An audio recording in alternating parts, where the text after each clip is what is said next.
Assalamualaikum warahmatullahi wabarakatuh. Alhamdulillahi rabbil alamin. Wal aqibatu lil muttaqin. Wala udwana illa 'alal zalimin. Asyhadu an la ilaha illallah wahdahu la syarikalah. Wa asyhadu anna Muhammadan abduhu wa rasuluh la nabiyya ba'dah. Allahumma sholli ala Muhammad wa ala alihi wa ashabihi ajma'in. Alhamdulillah, puji syukur marilah senantiasa kita panjatkan kehadirat Allah Subhanahu wa taala. Dialah Allah yang Maha Pengasih lagi Maha Penyayang, yang berkuasa dan berkehendak atas segala sesuatunya. Dialah Allah yang memiliki kerajaan langit dan bumi. Kepada Allah lah kita semua memohon. Kepada Allah lah kita semua akan kembali. Atas izinnya, atas belas kasihnya, alhamdulillah kita masih diberikan kesempatan oleh Allah Subhanahu wa taala untuk dapat melaksanakan ibadah saum Ramadan pada tahun ini. Salawat dan salam semoga tercurah kepada Nabi Muhammad Rasulullah Sallallahu Alaihi Wasallam beserta para keluarganya, para sahabatnya, dan mudah-mudahan insya Allah sampai kepada kita selaku umat dan pengikutnya yang tetap istiqomah dengan mengikuti ajaran-ajaran yang beliau sampaikan hingga akhir nanti. Ikhwan dan akhwat fiddin rahimakumullah. Alhamdulillah pada kesempatan tahun ini kita masih dapat diberikan kemurahan hati, diberikan kesempatan oleh Allah Subhanahu wa taala untuk melaksanakan ibadah saum di bulan suci Ramadan. Semoga ibadah puasa yang kita laksanakan pada tahun ini adalah ibadah puasa yang terbaik, salat yang terbaik, saum yang terbaik, dan semoga amal ibadah yang kita laksanakan di bulan suci Ramadan ini adalah ibadah yang terbaik dari tahun-tahun sebelumnya. Dan kita berharap bahwa ibadah puasa yang kita laksanakan pada tahun ini tentunya mendapatkan satu akhir sebagaimana tujuan dari saum Ramadan yang difirmankan oleh Allah Subhanahu wa taala, yaitu untuk membentuk satu pribadi yang muttaqin. Satu pribadi yang senantiasa menjaga diri dari hal-hal yang dapat merusak keimanan dan ketakwaan kita kepada Allah Subhanahu wa taala. Ikhwan dan akhwat fiddin rahimakumullah. Tema kita pada kesempatan sore hari ini adalah menjadi pemuda dengan sebanyak-banyak investasi amal soleh. Ikhwan dan akhwat fiddin rahimakumullah. Berbicara tentang pemuda, tentunya tidak terlepas dari masalah pendidikan, di mana mereka sebagai generasi penerus dan ahli waris cita-cita perjuangan bangsa dan negara. Oleh karena itu, Sayyidina Ali pernah berkata bahwa pemuda masa kini adalah mereka pemimpin di masa yang akan datang. Oleh karena itu, ketika di zaman Rasulullah SAW, sekitar 70% dari orang-orang kaum muslimin di sana yang dibina oleh Rasulullah adalah berasal dari kalangan pemuda.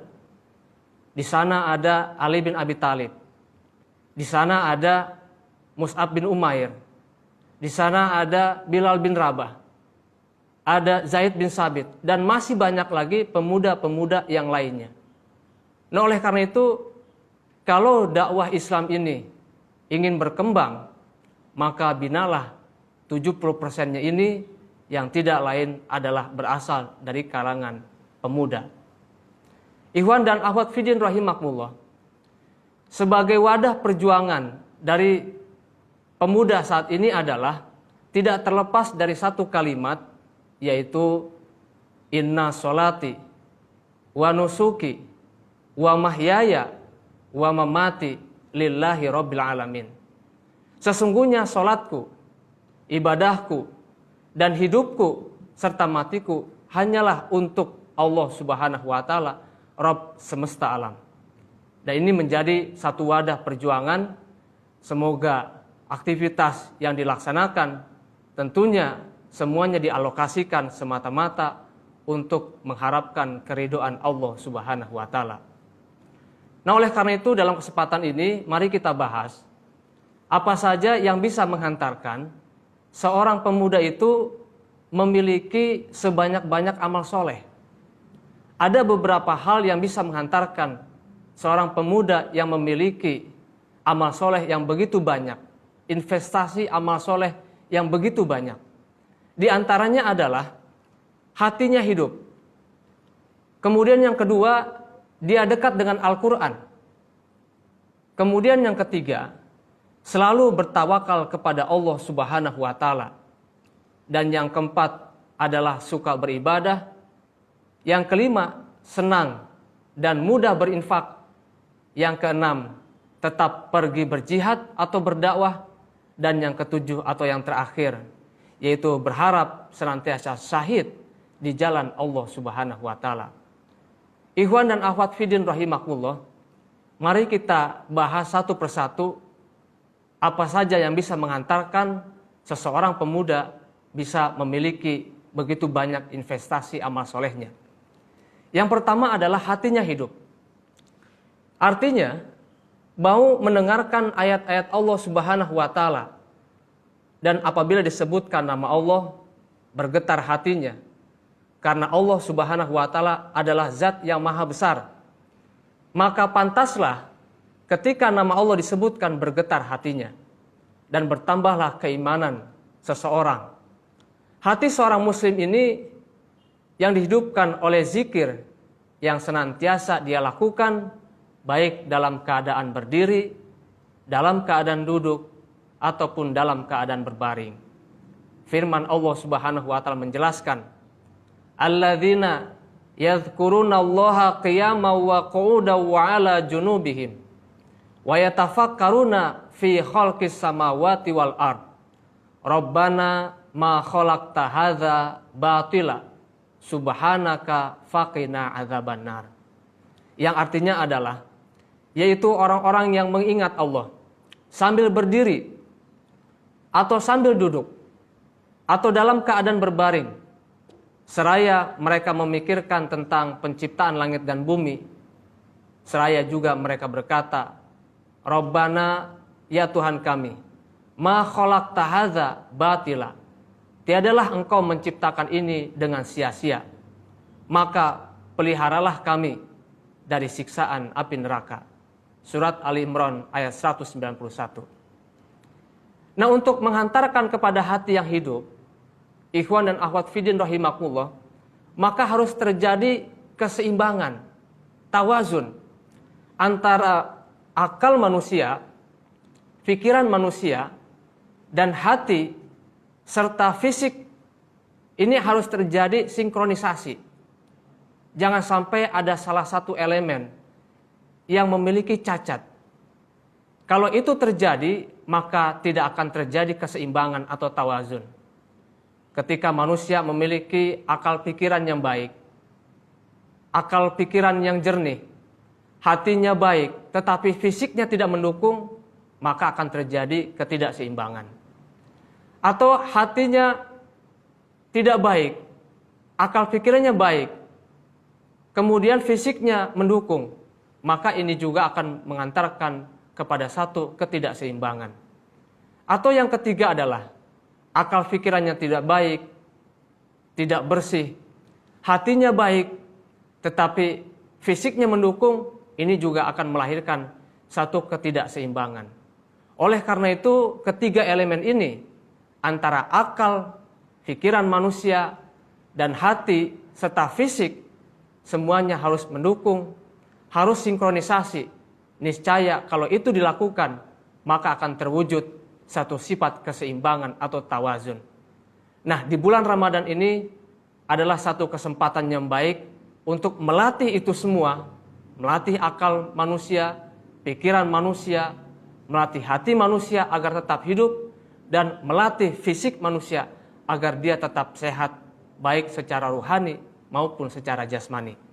Itulah hal yang pertama yang dapat menghantarkan manusia pemuda memiliki investasi amal soleh yang banyak. Kemudian yang kedua, cara agar manusia pemuda ini memiliki amal soleh yang banyak adalah yaitu senantiasa dekat dengan Al-Quran.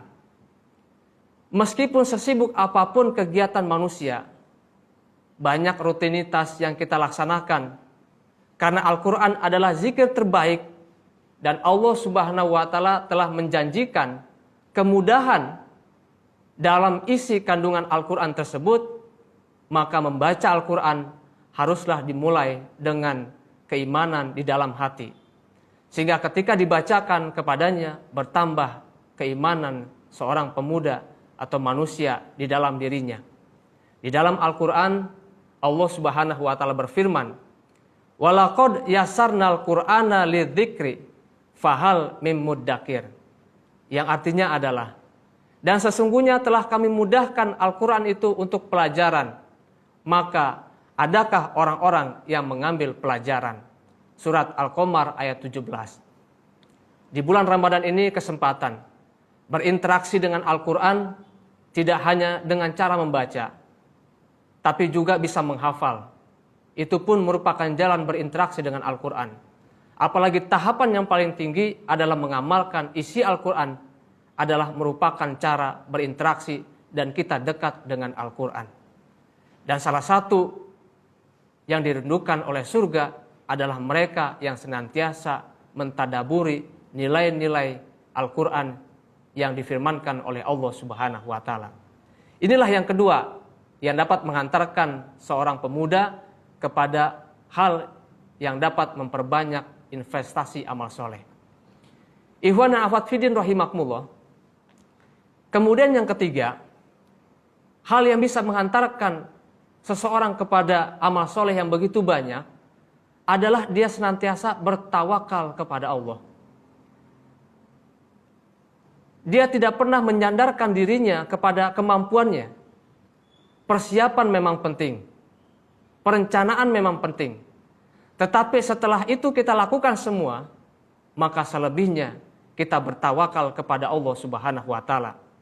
Inilah yang Allah tegaskan di dalam Al-Quran, "Qul innama yuha ilayya annama ilahukum ilahu wahid fahal antum muslimun." Yang artinya adalah, katakanlah, sesungguhnya yang diwahyukan kepadaku adalah bahwasanya Tuhanmu adalah Tuhan yang esa, maka hendaklah kamu semua berserah diri kepadanya. Surat Al-Anbiya ayat 108. Itulah yang ketiga yang dapat mengantarkan kita kepada investasi amal soleh yang banyak. Kemudian hal yang keempat tentunya adalah kita suka beribadah.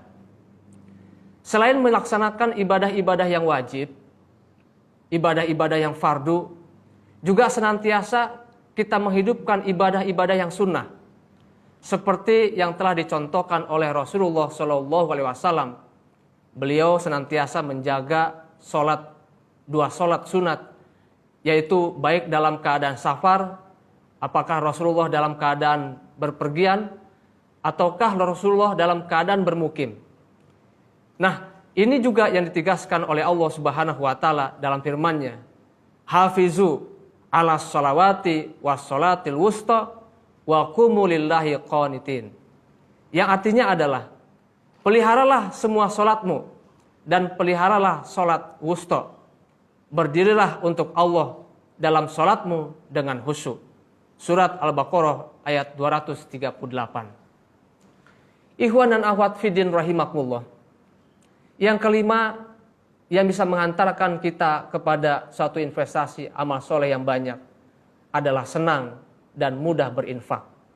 Seseorang muslim yang sangat mudah berinfak dari apa yang ia cintai, karena ada sebuah kesadaran yang tinggi bahwa dalam setiap harta yang kita miliki tentunya ada hak-haknya orang miskin. Dalam surat Az-Zariyat ayat 19, Allah Subhanahu wa Ta'ala berfirman, "Wa fi amwalihim haqqul lisaili wal mahrum." Yang artinya adalah, dan pada harta-harta mereka Ada hak-hak untuk orang miskin yang meminta dan orang miskin yang tidak mendapatkan bagian. Apakah yang lebih penting, amal soleh atau harta yang lebih penting? Dua-duanya merupakan hal yang penting. Harta yang banyak bisa menghantarkan kita kepada satu kebaikan fid dunya wal akhirah kalau harta itu digunakan dengan cara yang baik dan sesuai dengan ketentuan-ketentuan Allah Subhanahu wa taala. Ada sahabat yang bernama Abdurrahman bin Auf. Betapa banyaknya harta yang ia miliki. Dengan kebaikan-kebaikan yang ia berikan, maka dengan kebaikan-kebaikan itu juga dia akan mendapatkan kebaikannya di akhirat nanti. Tetapi harta juga bisa menjadi satu laknat. Harta bisa juga menjadi sesuatu dosa kalau kita tidak pergunakan dengan cara yang baik, dengan sesuai ketentuan-ketentuan Allah Subhanahu wa taala. Inilah yang kelima yang bisa mengantarkan seorang pemuda memiliki investasi amal soleh yang banyak, yaitu dia mudah dan senang berinfak di jalan Allah Subhanahu wa taala. Ikhwan akhwat fiddin rahimakumullah.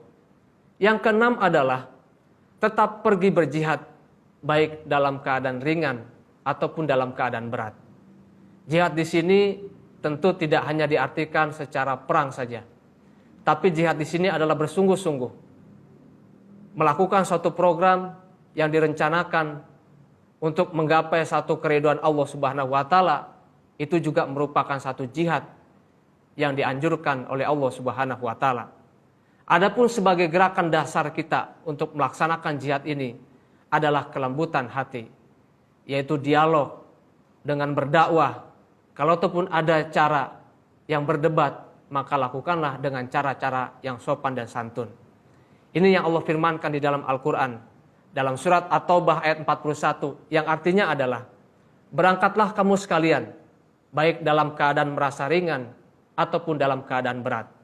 Dan berjihadlah kamu dengan hartamu dan dirimu di jalan Allah Subhanahu wa taala. Yang demikian itu adalah lebih baik bagimu jika kamu mengetahui. Ikhwan fiddin rahimakumullah, semoga Allah meringankan langkah kita untuk senantiasa berjuang dan berjihad di jalan Allah Subhanahu wa taala.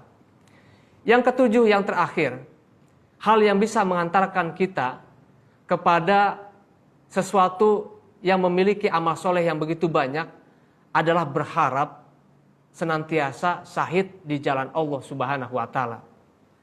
Ada sebuah kisah yang dilakukan oleh sahabat Rasul yang bernama Khalid bin Walid.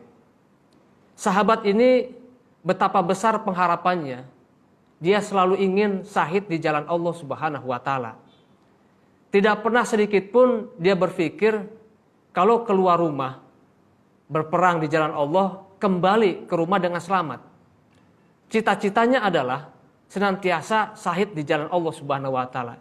Itu keinginan besar dari seorang sahabat yang bernama Khalid bin Walid.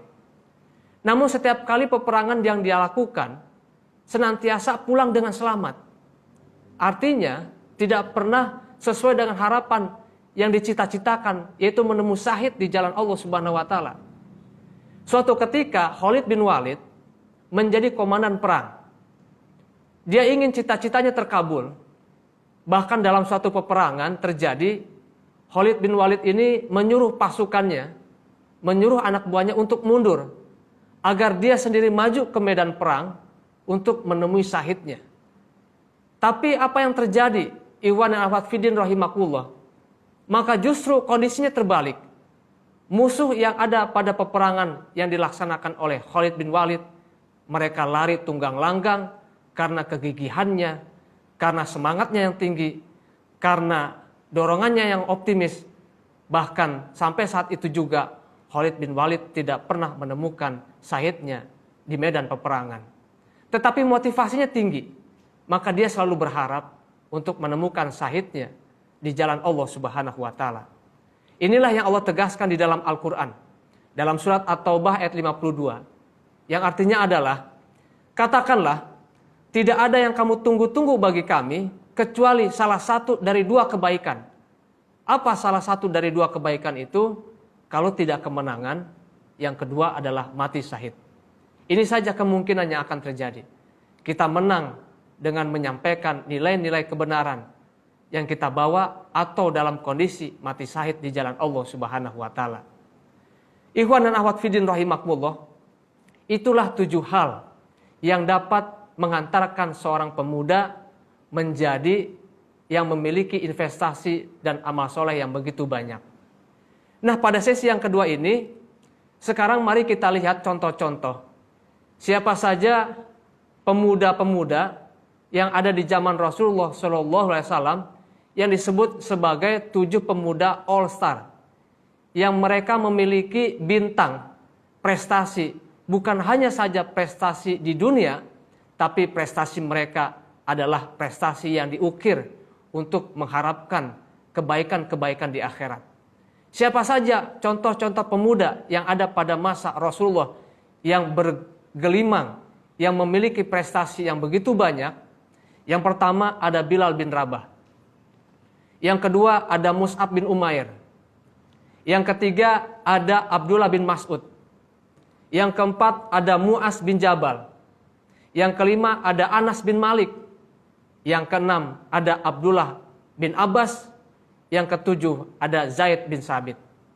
Sekarang mari kita lihat sedikit profil dari ketujuh sahabat ini di masa Rasulullah SAW. Yang pertama Bilal bin Rabah. Bilal bin Rabah adalah pemuda Habsah yang menjadi hamba dari seorang Umayyah bin Kalab yang hanya bisa mengatakan ahad, ahad, dan ahad ketika dia disiksa oleh tuannya, tapi akidahnya tidak goyah sedikit pun. Nah, setelah itu Bilal merdeka, dimerdekakan oleh Sayyidina Abu Bakar As-Siddiq. Beliau menjadi muazin pertama dalam sejarah Islam. Dan senantiasa Bilal ini ikut berperang bersama Rasulullah SAW. Dan pada akhirnya Rasulullah pernah mendengar bunyi tapak selipar Bilal di surga karena Bilal senantiasa menjaga wudunya. Inilah pemuda yang pertama yang memiliki prestasi yang baik, bukan cuma di dunia tapi di akhirat, yaitu Bilal bin Rabah. Kemudian yang kedua ada Mus'ab bin Umair. Mus'ab bin Umair adalah seorang pemuda yang pada saat itu menjadi idaman wanita-wanita di kota Mekah. Mus'ab bin Umair ini berasal dari kalangan berada, memiliki harta yang banyak, kemudian dia juga disayangkan oleh keluarganya, juga memiliki ketampanan hati yang baik. Maka banyak wanita-wanita pada saat itu ingin memiliki atau bersama dengan Mus'ab bin Umair. Namun itu semua dia tinggalkan demi cintanya kepada Allah dan Rasulullah SAW.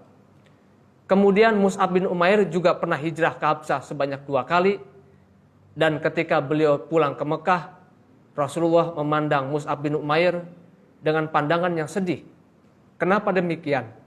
Karena dari tubuhnya Mus'ab bin Umair memiliki tubuh yang sangat kurus.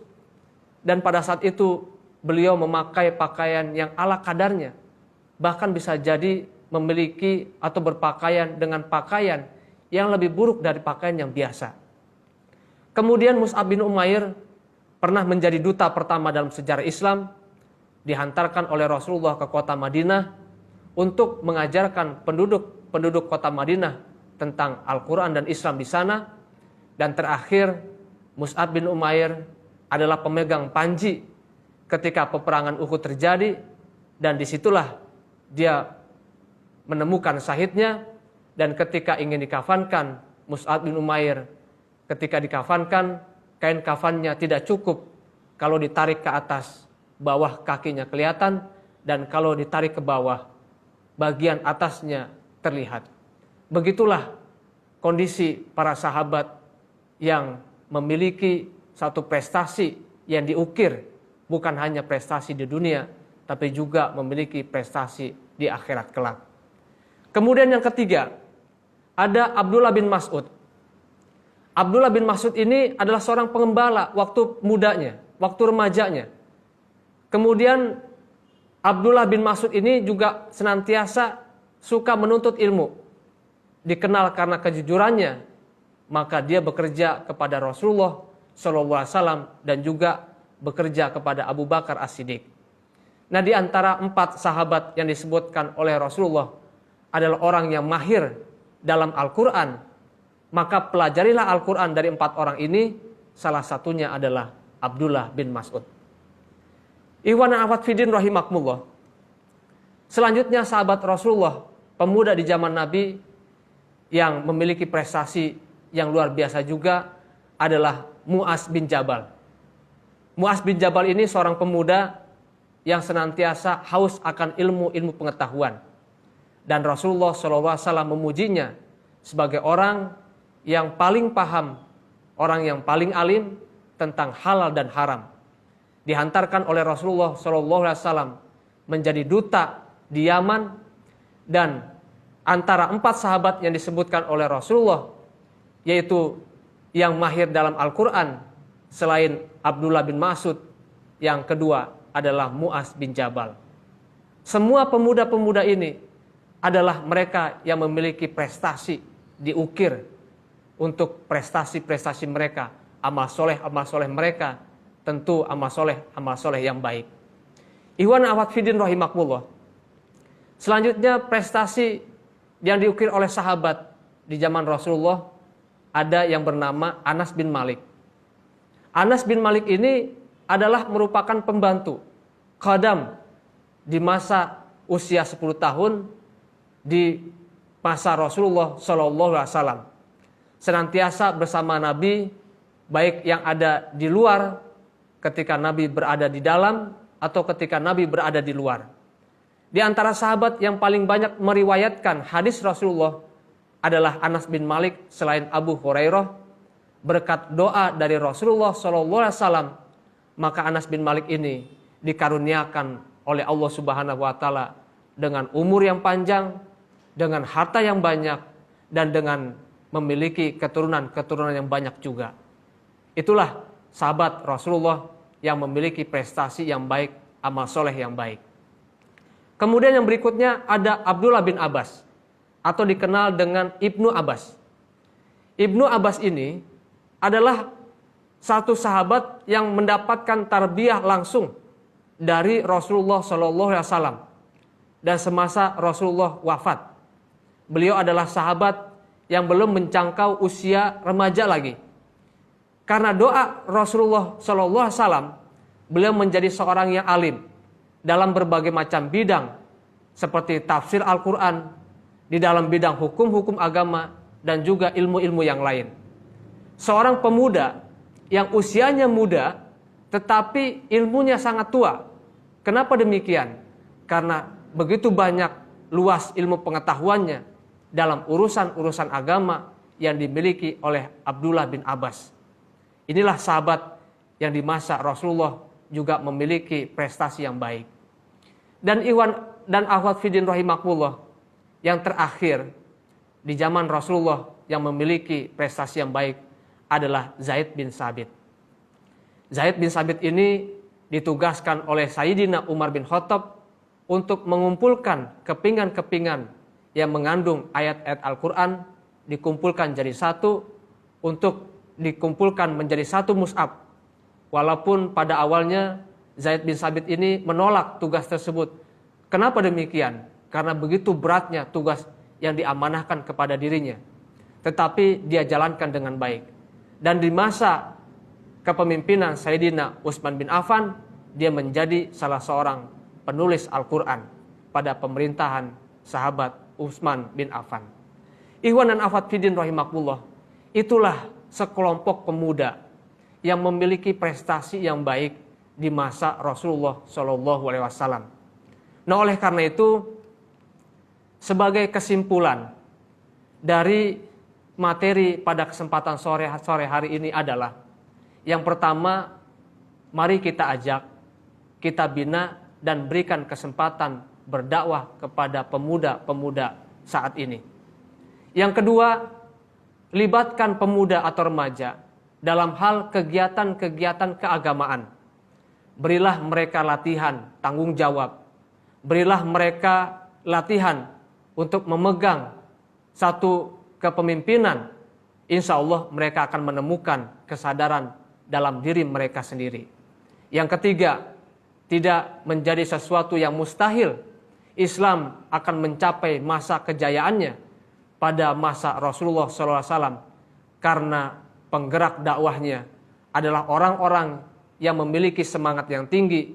Penggerak dakwahnya adalah orang-orang yang memiliki gairah yang tinggi, karena penggerak dakwahnya adalah orang-orang yang memiliki optimis yang tinggi dalam menyuruh manusia kepada Allah Azza wa Jalla.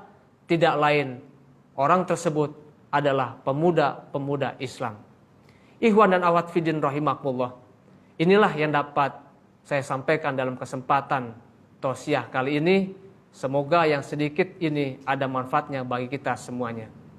Dan untuk terakhir, sebelum saya menutup tausiah pada kesempatan sore hari ini, ada satu pertanyaan yang nanti bisa dijawab, nanti bisa disampaikan. Apa hal-hal yang bisa menghantarkan seorang pemuda untuk menjadi orang pemuda yang memiliki investasi amal soleh yang begitu banyak? Silahkan bagi ikhwan dan akhwat fiddin rahimakumullah memberikan jawabannya, dan insya Allah bermanfaat bagi kita semua. Saya akhiri pada kesempatan tausiah kali ini. Semoga Ramadan memberikan perubahan ke depan dengan perubahan yang lebih baik di masa-masa yang akan datang. Demikian yang dapat saya sampaikan. Mohon maaf kalau ada kekurangan, yang benar semata-mata datang dari Allah Subhanahu wa taala. Wabillahi taufik wal hidayah. Wassalamualaikum warahmatullahi wabarakatuh.